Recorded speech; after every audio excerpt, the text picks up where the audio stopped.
badan pegal semua, terus demam tinggi, sempat 39 lebih, terus pinggang sakit, nyeri otot dan lain sebagainya.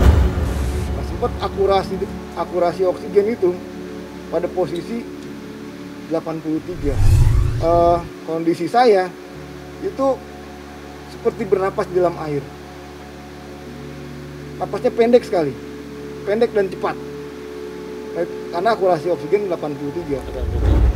Nah, begitu dibawa dengan ambulan, ternyata semua rumah sakit yang terdekat dengan tempat tinggal penuh.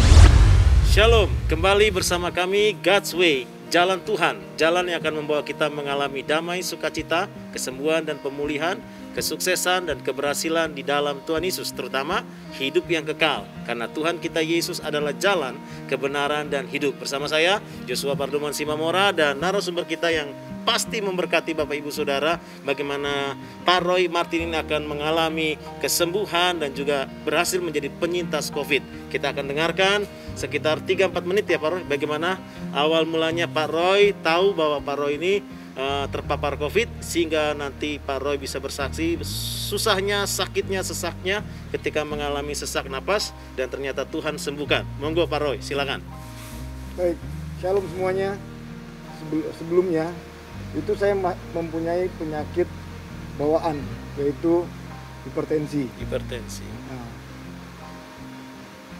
awal terjadinya terpapar COVID itu sampai sekarang saya masih bertanya-tanya, belum diketahui dari mana asalnya. Tetapi kalau kembali ke cerita di tanggal-tanggal sebelumnya, tanggal 15 Juni itu saya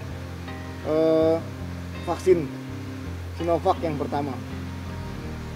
Terus setelah vaksin normal, tidak ada yang mengkhawatirkan. Artinya saya bekerja seperti biasa, melakukan aktivitas seperti biasa. Begitu tanggal 18 pagi dapat informasi bahwa adik saya yang bungsu terpapar COVID. Nah itu terus komunikasi gimana baiknya. Pulang kerja saya cari obat, cari vitamin dari beberapa sumber, termasuk teman saya yang dokter. Terus dapat, saya kirim ke adik saya yang terpapar COVID.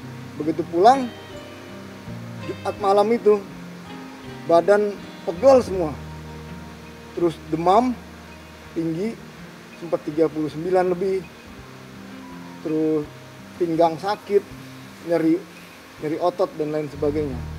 Itu berlangsung sampai 3 hari. Nah begitu hari Senin pagi baru ketahuan, baru menyadari bahwa indera penciuman saya tidak berfungsi itu. Nah itu saya udah mulai sadar, ternyata mungkin saya terpapar. Terus saya lakukan tes antigen, saya, istri dan 2 anak saya. Setelah tes antigen ternyata didapati bahwa kami berempat positif COVID. Sekeluarga berarti Pak? Keluarga. Iya. Satu keluarga kami positif COVID. Setelah itu pulang, tahu bahwa keluarga istri dan anak saya terpapar juga, membuat kondisi saya bukan semakin baik tapi malah menurun.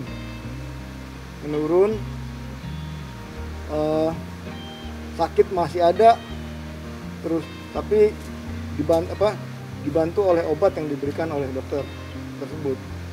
Nah, selama tahu itu bahwa anak istri sudah terkena sama kondisinya, itu menjadi kepikiran. Saya lihat, tapi ternyata mereka biasa aja, artinya makan, main, biasa, tapi cuma di dalam rumah, tidak keluar rumah, karena isolasi mandiri di rumah. Nah itu terjadi pergolakan di dalam pikiran. Gimana kalau saya nanti dipanggil Tuhan, anak saya bagaimana, terus keluarga saya bagaimana, siapa yang akan kehidupan selanjutnya mereka. Nah itu terjadi pergolakan. Nah itu membuat saya semakin drop. Iya. Nah, sempat akurasi oksigen itu pada posisi 83. 83. 83. Rendah itu ya. Iya. Nah, setelah tahu posisi itu, tetangga yang mengetahui cepat cari oksigen. Nah, mereka cari oksigen. Istri saya pun sama, mencari, bertanya juga kepada orang lain, saudara atau ini yang punya tabung oksigen. Dan salah satu teman pelayanan di sini juga menyanggupi, saya ada, nanti saya kirim. Nah, itu puji Tuhan. Setelah sampai,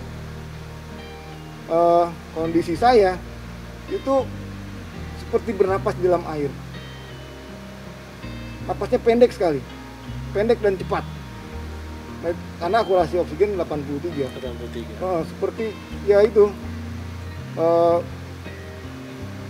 tenggelam, seperti tenggelam dalam air. Nggak bisa makan. Selama isolasi mandiri itu saya tidak nyentuh makanan sama sekali. Hampir 14-15 hari itu tidak terisi oleh makanan. Muntah. Iya, selalu muntah dan sempat muntah ya. Iya, selalu muntah dan rasanya pahit gitu. Yang bisa masuk hanya buah-buahan. Terbantu oleh buah-buahan. Saya coba buah-buahan. Oh, melon bisa, semangka bisa, pepaya. Jadi yang disiapin hanya buah-buahan aja. Setiap kali makan keluar lagi. Setiap kali makan keluar lagi. Jadi 2 minggu ini Pak Roy susah makan ya? Iya. Makanya nih sekarang beratnya turun berapa kilo Pak? 15 kiloan. Turun 15 kilo ya? 15 kiloan. Iya. Tanggal 24 dari pihak kelurahan, RT dan RW itu menyarankan bawa saja ke rumah sakit. Begitu dibawa dengan ambulan, ternyata semua rumah sakit yang terdekat dengan tempat tinggal penuh. Ada 3 rumah sakit yang kami datangi, semuanya menolak, tidak bisa. Setelah itu pulang lagi. Pulang itu frustasi. Gimana dengan saya? Sudah 3 rumah sakit tidak ada yang terima. Apakah kondisi saya akan begini terus gitu? Nah, itu semakin turun, tapi terbantu dengan oksigen. Oksigen. Ini oksigen akhirnya dapatnya dari mana Pak? Oksigen ini dari pelayan Tuhan tadi. Oh, dari pelayan. Tapi setiap 2 jam harus diisi. Karena cuma 5 kilo. Iya. Jadi saya manggil tetangga saya bersyukur punya tetangga yang baik gitu. Sampai tengah malam pun saya panggil, Pak, oksigennya habis. Dia ambil, dia isi. Saya setelah setengah jaman tanpa oksigen. Setelah itu datang, isi lagi sampai menjelang pagi. Itu berlangsung 3 hari. Itu kurang lebih pengisian itu lebih dari 10 kali isi. Nah, karena lihat itu, tetangga yang agak jauh melihat bahwa itu jangan begitu, nanti saat oksigen nggak ada pasti dia napasnya berantakan. Dia cari oksigen yang besar. Langsung yang besar. Yang 6 kubik itu, iya. yang besar, yang biasa orang pakai buat ngelas itu. Iya. Nah, itu bertahan 1,5 hari. Dia siapkan 2 tabung yang besar. Ya itu berjalan sampai tanggal 20. Esoknya Pak Andi Markus, gembala, telepon, gimana kondisi? Saya kasih istri saya, kondisinya nggak lebih baik Pak, sama aja.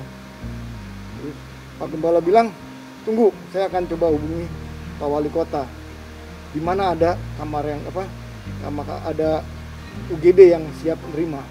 Terus Pak Gembala bilang, dia hubungi mungkin ya. Nggak lama telepon lagi ke istri, sudah bawa ke RSUD Bekasi. Ternyata di RSUD Bekasi itu saya pikir hanya sedikit yang nunggu. Itu yang menunggu itu lebih dari 400 orang. Lebih dari 400 pasien? Iya. Itu tanggal berapa Pak? Tanggal 25. 25 aja sudah rame ya? Iya, sudah rame. RSUD ya? Iya. Itu tenda, ya saya di depan saya tenda dari dinas sosial, dari beberapa instansi pemerintah lah udah menyiapkan tenda, full semua. Sorenya maghrib, setelah maghrib itu diinformasikan tidak bisa lagi menerima bapak-bapak yang pasien yang ada di sini, silakan, yang mau nunggu silakan tunggu, tapi tidak tahu kapan akan dapat tempat tidur. Tiba-tiba di depan saya yang mengantri dengan saya itu Tuhan panggil, 1, 2, Di depan mata itu, Pak? Di depan mata 3. Itu malah semakin kondisi saya kekhawatiran itu makin tinggi. Terus saya bilang sama yang nganter dari pihak puskesmas, pulang aja deh. Saya kalaupun dipanggil Tuhan, saya bersama keluarga saya, tidak di tempat yang lain. Pulang jam 8 tuh pulang. Malam itu langsung pulang. Dia pulang. Tanggal 20 hari Senin itu baik. Sudah mulai kondisi saya udah mulai bisa bangun. Artinya dari tempat tidur bisa bangun sendiri, terus bisa cuci muka, terus berjalan sampai hari Jumat itu tanggal 2 itu merasa sehat sekali gitu. Sehat. Iya, sehat. Nah, tanggal 3 tes antigen kami. Saya dengan istri dan 2 anak saya. Dan dinyatakan bahwa tanggal 3 itu negatif. Puji Tuhan. Ya, Haleluya. negatif. Nah, itu jadi seperti sukacita. Artinya dalam diri saya merasa bahwa saya menang ternyata. Puji Tuhan. Jalan Tuhan selalu tidak pernah berubah, dulu, sekarang, dan selamanya. Tuhan Yesus memberkati.